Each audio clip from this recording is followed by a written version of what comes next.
des afrodescendants ou d'emploi dépend de plusieurs collaborations. Donc la connexion est un élément important. Ubuntu, c'est vraiment la philosophie des bases africaines qui existe, etc. Donc voilà, tout est dans le projet et puis nous disons qu'on doit orienter le job vers les bonnes personnes et pas l'inverse.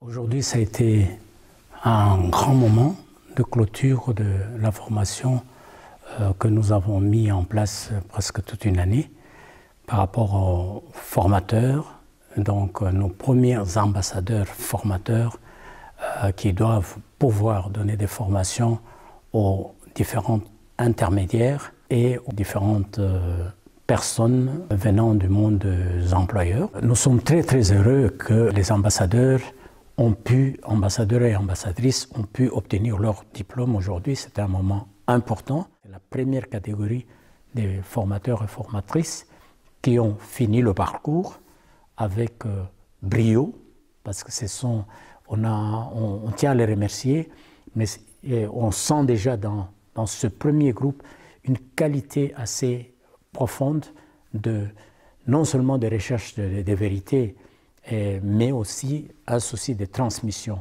ce qui est un élément important.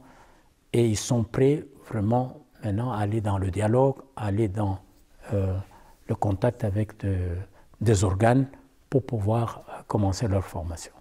La formation pour moi s'est très bien passée. Après c'est vrai que ça a été un peu, il y a eu des challenges au niveau du timing parce que voilà, suite à la pandémie. Mais voilà, j'ai tenu le coup jusqu'à aujourd'hui. Pour moi c'était important malgré les challenges de m'accrocher parce que c'est ce qui fait en tout cas ce qu'il y a en moi, c'est justement le fait d'être déterminé, d'aller jusqu'au bout. Et je suis quelqu'un qui fait les choses par conviction. Et par rapport aux thématiques qui étaient explorées dans la formation, ce sont des choses que moi-même j'ai vécues. Donc il était de mon devoir d'aller jusqu'au bout et de recevoir tout ce qu'on a reçu. Maintenant, dans cette formation, tout ce que je retiens, c'est vraiment, je pense, l'unité.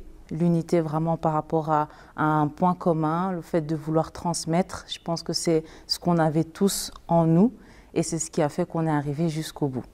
Je prends cette réussite vraiment à bras le corps parce que transmettre est quelque chose que j'aime énormément.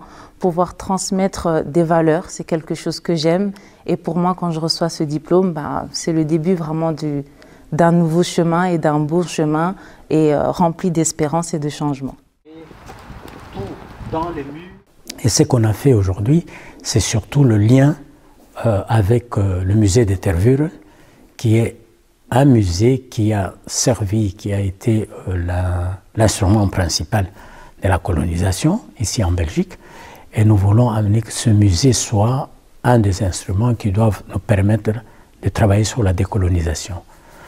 Nous sommes en lien avec le musée jusqu'aujourd'hui parce que nous croyons que ce musée, au XXIe siècle, doit jouer son rôle. Pour qu'il joue son rôle, il doit travailler vers la décolonisation. Cette institution, c'est incontournable dans ce que nous faisons. Comme nous le savons très bien il y a eu nos ancêtres qui ont été amenés ici en 1897, 267 personnes d'origine congolaise ont été amenées dans ce qu'on appelait les eaux humains. Ils avaient vécu ici quelques mois dans l'extérieur du musée, donc autour des étangs. C'était un moment où nous avons voulu être en contact comme nous le faisons dans la philosophie et puis dans l'approche Ubuntu et surtout africaine, c'est de pouvoir être en connexion avec eux. Donc nous avons fait un peu une sorte de promenade sur les lieux où soit ils ont vécu par rapport à ces eaux humains, ou soit où on a supposé les enterrer. Je vais vous expliquer aussi en descendant comment on a créé ce grand projet et le pourquoi on vient jusqu'ici. Ça nous permet aussi de savoir si nous sommes là. C'est parce qu'il y avait des gens qui avaient précédé notre arrivée ici. Et génération à génération, ils ont écrit toute une histoire. Donc on a fait ce parcours. C'était des moments très très forts parce que c'est en connexion avec l'Afrique. Et pour un projet comme le nôtre, nous devons honorer les ancêtres avant de penser, donc travailler sur le passé pour, au niveau du présent, ajuster certaines choses afin de construire l'avenir ou le futur.